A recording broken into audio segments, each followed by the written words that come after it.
bersyukur kepada Allah Subhanahu wa taala, menganugerahkan kepada kita kenikmatan-kenikmatan yang begitu banyaknya. Kenikmatan-kenikmatan yang besar.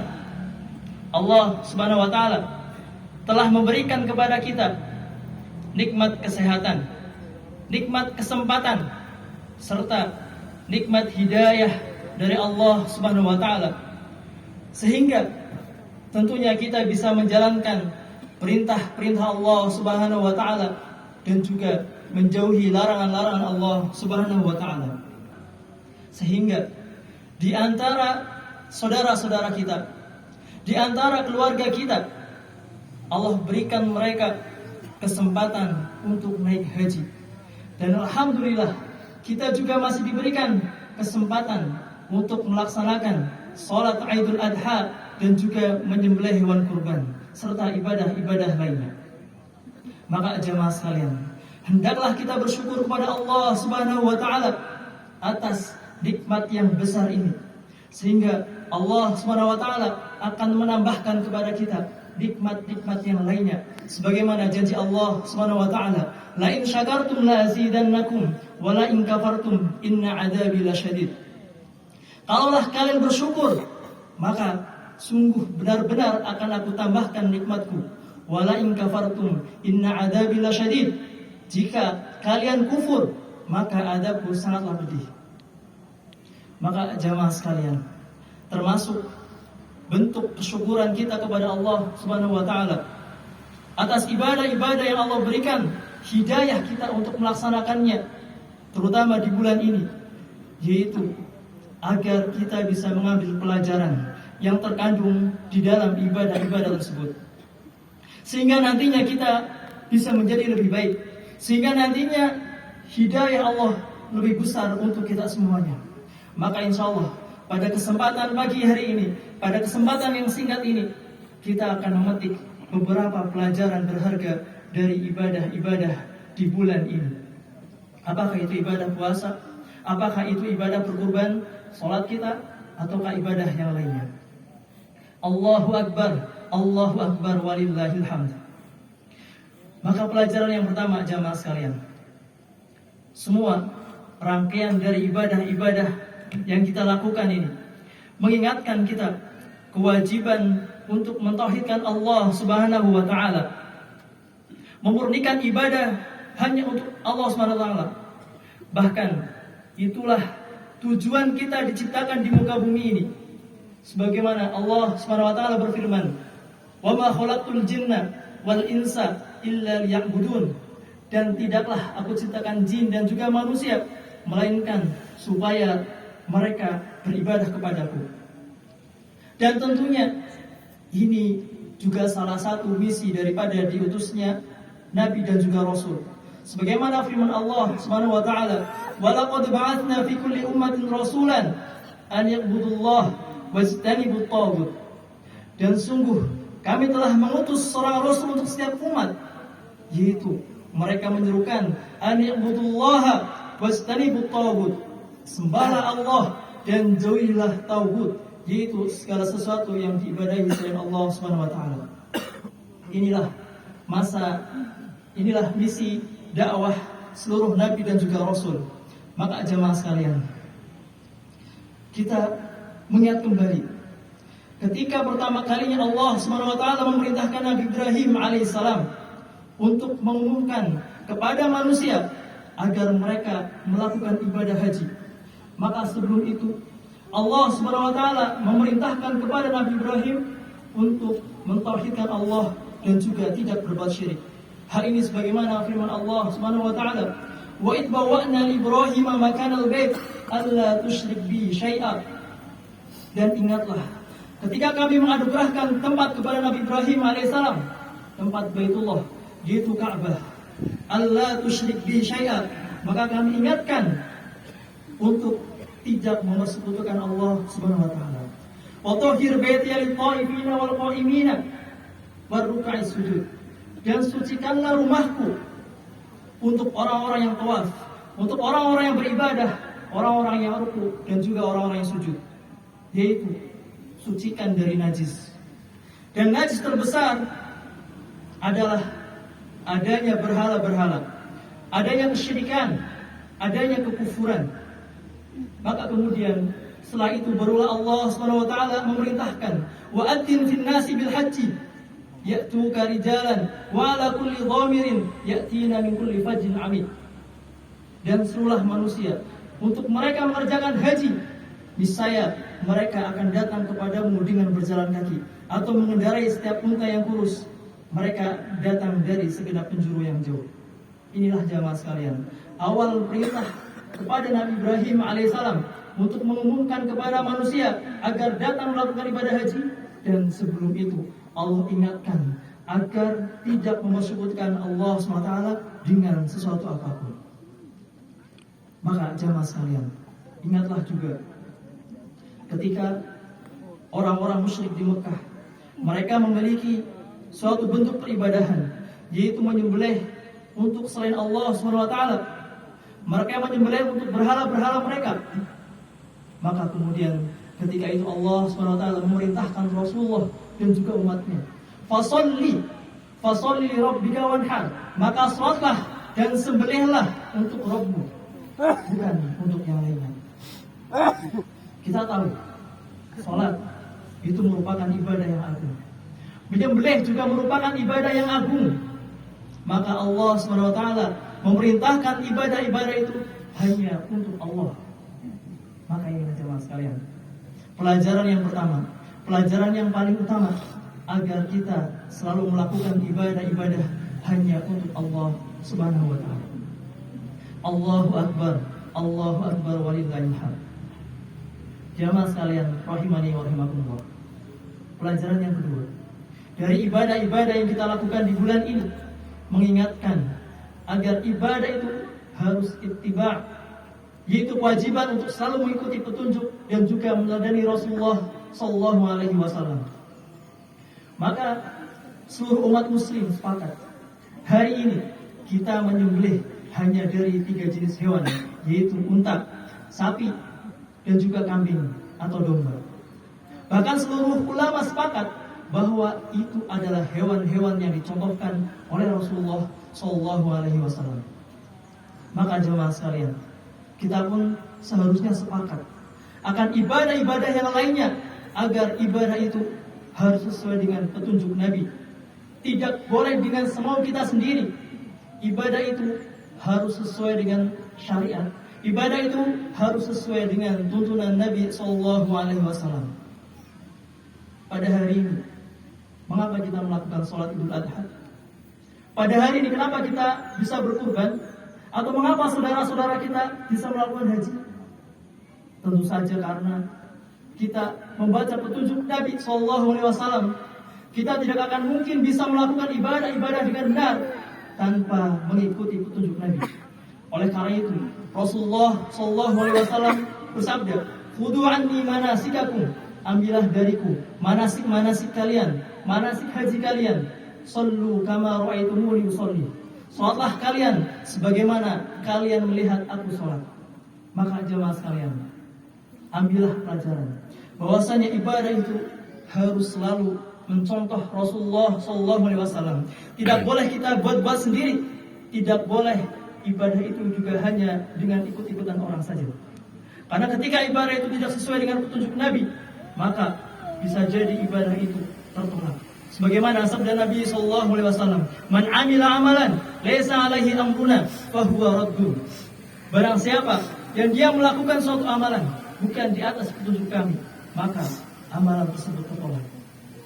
Maka jemaah sekalian, hendaklah kita selalu beribadah sesuai dengan petunjuk Nabi sallallahu alaihi wasallam.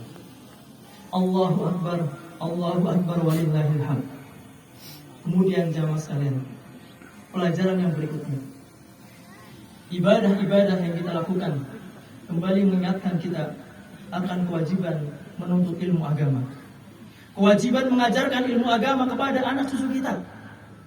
Kalaulah bukan karena orang tua kita yang mengajarkannya, kalau bukan karena kita belajar, maka kita tidak akan tahu bahwasanya di tanggal 10 Dzulhijjah ini ada ibadah-ibadah yang mulia, ada ibadah-ibadah yang agung, ada sholat Idul Adha, ada ibadah kurban, atau ada ibadah haji. Maka jemaah sekalian, kita mengetahui ilmu-ilmu tersebut tentunya karena kita belajar. Karena kita diajarkan oleh orang tua kita, oleh guru kita. Maka sedalam apa kita mempelajari ilmu agama, maka sebanyak itu pula kita harusnya mengamalkan ilmu tersebut. Kita bisa mengamalkan perintah-perintah Allah dan juga kita bisa menjauhi larangan-larangan Allah kalau kita mempelajarinya terlebih dahulu. Oleh karena itu, Nabi SAW mengabarkan kepada kita, "Wa man salaka thariqan yaltamisu fihi ilman, sahalallahu lahu bihi thariqan ilal jannah." Barang siapa yang menempuh jalan untuk mencari ilmu, sahalallahu lahu bihi thariqan ilal jannah, maka Allah akan mudahkan baginya jalan menuju surga. Mengapa jemaah sekalian? Kenapa Allah mudahkan jalannya menuju surga? Mengapa orang yang menuntut ilmu agama Allah berikan kemudahan ini? Karena dengan kita belajar, maka kita akan paham syariat. Dengan kita belajar, akan mengetahui perintah-perintah Allah SWT untuk kita lakukan. Dan juga kita akan belajar mengetahui dari larangan-larangan Allah SWT untuk kita tinggalkan.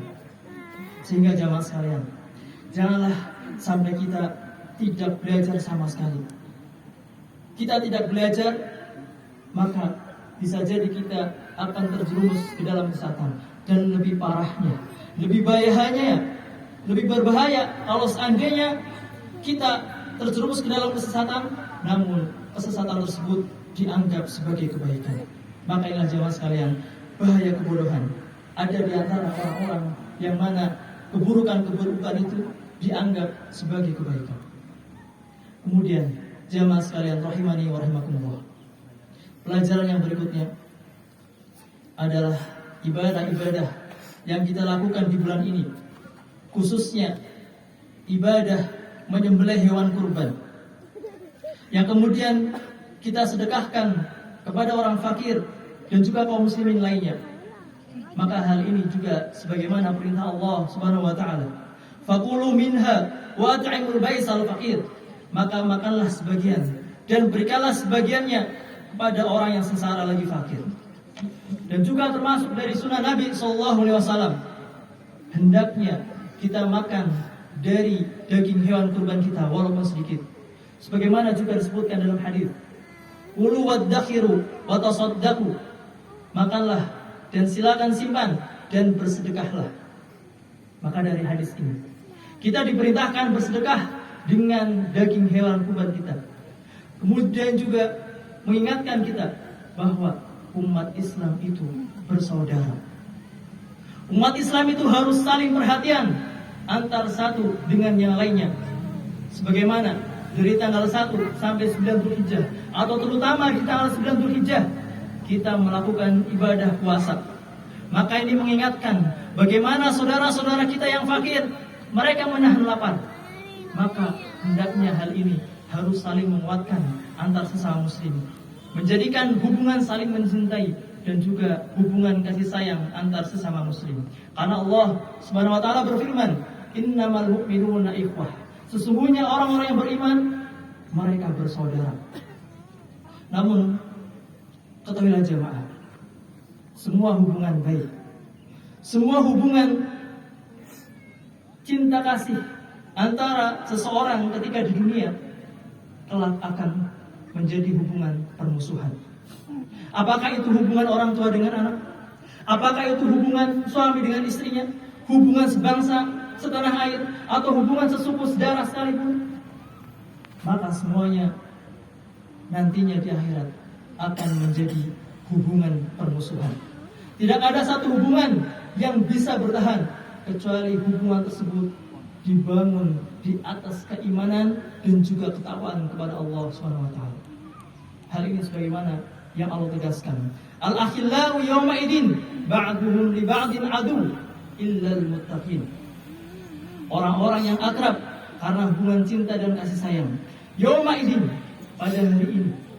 Ba'duhum li ba'din, sebagian dengan sebagian yang lainnya. Aduhun, hubungan mereka akan menjadi permusuhan. Illal muttaqin, kecuali orang-orang yang bertakwa. Oleh karena itu jemaah sekalian, Nabi Ibrahim alaihissalam memberikan contoh kepada kita. Beliau tidak bergabung dengan orang-orang musyrik, walaupun orang musyrik itu adalah karib kerabat beliau. Allah Subhanahu wa taala sebutkan sifat Nabi Ibrahim alaihissalam yang Allah puji dalam Al-Qur'an. Inna Ibrahim kana ummatan qanitan lillah hanifan wa lam yakun minal musyrikin. Sesungguhnya Nabi Ibrahim alaihissalam merupakan seorang imam qanitan lillah. Beliau patuh kepada Allah Subhanahu wa taala hanifan, lagi lurus. Walam yakum minal musyrikin, dan sekali-kali beliau bukanlah termasuk orang-orang yang berbuat syirik. Inilah contoh teladan Nabi Ibrahim alaihissalam. Beliau tidak bergabung dengan orang-orang yang musyrik, tidak masuk ke dalam kelompok-kelompok mereka. Mengapa jemaah sekalian? Kenapa Nabi Ibrahim alaihissalam tidak bergabung? Karena beliau tahu bahwasanya persaudaraan yang hakiki adalah persaudaraan yang dibangun di atas ketakwaan kepada Allah Subhanahu wa taala. Maka ini satu-satunya persaudaraan yang akan kekal sampai hari kiamat. Allahu Akbar walillahil hamd. Kemudian jamaah sekalian, di antara pelajaran-pelajaran yang berikutnya, kita melakukan ibadah-ibadah di bulan ini adalah kita meneladani Nabi Ibrahim alaihissalam dan juga Nabi Ismail alaihissalam. Tentunya kita meneladani beliau-beliau, yaitu Nabi Ibrahim dan juga Nabi Ismail, di dalam kepatuhan terhadap syariat Allah Subhanahu wa taala. Allah Subhanahu wa taala sebutkan sifat Nabi Ibrahim dan juga Nabi Ismail dalam surat As-Saffat, yaitu yang dimulai dari Rabbi habli minas sholihin. Wahai Rabbku, anugerahkanlah kepadaku anak yang soleh. Para ulama ahli tafsir menyebutkan bahwasanya Nabi Ibrahim itu terus-menerus berdoa sampai beliau berumur 80 tahun. Belum juga Allah kabulkan. 80 tahun. Belum Allah kabulkan untuk dikaruniai seorang anak. Sangat lama sekali. Kemudian ketika beliau menunggu, barulah ketika beliau berumur 86 tahun, beliau dikaruniai seorang anak. Sebagaimana yang disebutkan dalam ayat selanjutnya. Fabasyarnahu bighulamin alim. Maka kami beri kabar gembira kepadanya dengan kelahiran seorang anak yang sangat sabar, yang pemaaf, yang berakhlak mulia, yaitu Ismail alaihissalam. Namun, falamma balagha ma'ahu sa'ya, ketika Nabi Ismail telah berumur lebih dewasa, dia menjadi seorang anak yang sudah mulai bisa membantu ayahnya, yaitu Nabi Ibrahim alaihissalam. Bukan lagi anak kecil yang merepotkan, tapi bahkan dia menjadi anak yang sudah bisa membantunya, bahkan yang paling dia sayangi. Tiba-tiba Allah SWT memerintahkan Nabi Ibrahim untuk menyembelih Ismail. Maka Nabi Ibrahim alaihissalam mengatakan, "Qala ya bunai, inni ara fil manam anni adbahuka fandur madza tara." Wahai anakku, sesungguhnya aku bermimpi bahwasanya Allah SWT memerintahkanku untuk menyembelihmu. Maka bagaimanakah pendapatmu? Lalu apa jawaban Nabi Ismail alaihissalam? Qala ya abati fa'al ma tu'mar. Wahai ayahku, lakukanlah apa yang diperintahkan Allah Subhanahu wa taala. Satajiduni insyaallah minas sabirin. Insyaallah engkau akan mendapatiku termasuk orang yang sabar. Lihatlah jemaah sekalian, keteladanan seorang Nabi Ibrahim dan juga Nabi Ismail alaihissalam. Ketika datang perintah Allah, mereka bersikap layaknya seorang yang beriman, yaitu sami'na wa ata'na. Kami dengar dan kami taat. Dan begitulah seharusnya seorang muslim. Kita mengetahui ketetapan Allah SWT. Maka ketika kita mengetahui itu perintah Allah, maka sikap kita tentunya harus sami'na wa ata'na. Kita dengar dan juga kita patuh. Bukan kita dengar lalu kita pikir-pikir. Maka ini bukan termasuk sifat orang yang beriman. Ketika mendengar ketetapan Allah SWT, maka kita tidak mengikutinya, kita tidak mentaatinya. Jamaah sekalian. Kemudian di antara pelajaran yang bisa kita petik dari keteladanan Nabi Ibrahim alaihissalam dan juga Nabi Ismail adalah tentang kesabaran di jalan Allah Subhanahu wa taala. Lihatlah, Nabi Ibrahim alaihissalam memberikan contoh kepada kita untuk mengorbankan sesuatu yang paling beliau cintai. Lalu untuk siapa dikorbankan? Yaitu untuk Allah Subhanahu wa taala. Maka dari hal ini beliau adalah orang yang paling bersabar. Begitu pula dengan anaknya, yaitu Nabi Ismail. Beliau pun menjadi orang yang bersabar di atas ketetapan dan juga perintah Allah Subhanahu wa taala. Maka dari itu, kita sebagai seorang muslim yang hendaknya mengambil keteladanan dari sifat-sifat beliau, yaitu memiliki sifat sabar. Sabar di dalam menjalankan perintah Allah, sabar di dalam menjauhi larangan Allah SWT, dan juga sabar dalam hal yang menyulitkan dalam hidup kita. Dan ketahuilah jamaah sekalian, untuk kita bisa bersabar, maka butuh pertolongan Allah SWT. Makanya ketika mendapatkan ujian berat, Nabi Ismail alaihissalam, beliau mengatakan, "Satajiduni insyaallah minas sabirin." Insyaallah engkau akan mendapatiku termasuk orang yang sabar. Beliau sandarkan kesabaran beliau kepada Allah, karena hanya dengan pertolongan Allah lah kita bisa memiliki kesabaran. Hanya dengan pertolongan Allah kita bisa menjalankan perintah-perintahnya dan juga menjauhi larang-larangnya. Jamaah sekalian, rahimani wa rahimakumullah. Kemudian pelajaran yang berikutnya yang bisa kita petik dari ibadah haji adalah pelajaran yang sangat penting, yaitu pelajaran mengajak kita untuk selalu ingat kematian dan juga ingat kehidupan akhirat. Lihatlah saudara-saudara kita yang melakukan ibadah haji, mereka melakukan perjalanan jauh, dan di antara mereka ada yang benar-benar tidak lagi kembali ke tanah air.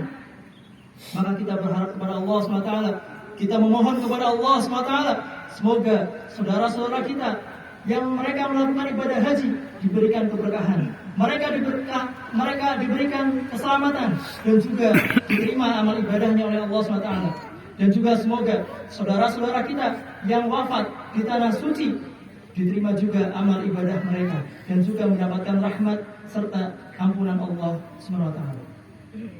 Jamaah sekalian, ketika saudara-saudara kita mereka pergi meninggalkan kita melakukan perjalanan yang jauh, maka seharusnya itu mengingatkan kita suatu hari kita juga akan melakukan perjalanan yang sangat jauh, perjalanan yang tidak akan kembali lagi di kehidupan dunia ini, yaitu kehidupan setelah kematian, perjalanan hidup kita setelah kematian.